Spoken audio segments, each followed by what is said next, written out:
Welcome my to new blog.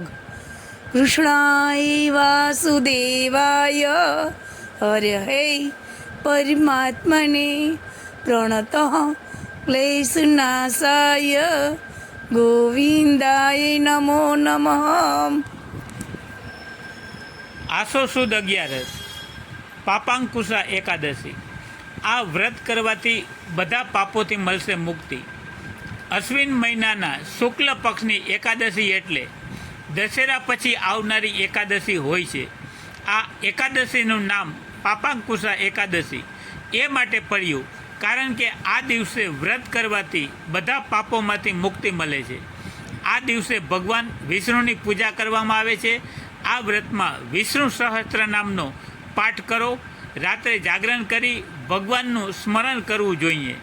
આ વ્રતના પ્રભાવથી વ્રતી વૈકુંઠ ધામ પ્રાપ્ત કરે છે. આજના આ પવિત્ર દિવસે અમોને બાલા હનુમાન મંદિરે જામનગરમાં ધજા ચરાવવાનો લાભ મળ્યો. આ મંદિરને બાલા હનુમાન સંકીર્તન મંદિર તરીકે પણ ઓળખવામાં આવે છે. તે જામનગરમાં રણમલ તળાવ એટલે કે લાખોટા તળાવની દક્ષિણ પૂર્વ બાજુએ આવેલું છે. ભગવાન હનુમાનને સમર્પિત આ મંદિરમાં ભગવાન રામ, ભગવાન લક્ષ્મણ, દેવી સીતા અને ભગવાન હનુમાનની મૂર્તિઓ છે.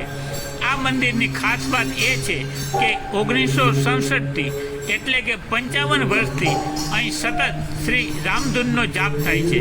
અખંડ જાપ માટે આ મંદિરને ગિનિસ બુક ઓફ વર્લ્ડ રેકોર્ડમાં સ્થાન પણ આપવામાં આવ્યું છે. મિત્રો, તમે આ ચેનલને હજી સુધી સબસ્ક્રાઈબ ન કરી હોય તો આ ચેનલને સબસ્ક્રાઈબ કરી દેજો. આ વિડીયો લાઈક કરજો. વધુમાં વધુ માણસો આ ચેનલનો લાભ થઈ શકે એ માટે શેર કરજો અને કોમેન્ટ કરવાનું ભૂલશો નહીં. જય હનુમાન, જય ગણગણ.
55 વર્ષથી અખંડ રામધૂન ચાલે છે, 24 કલાક ચાલે છે.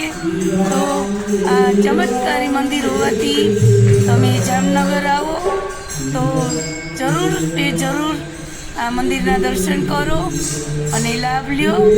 જય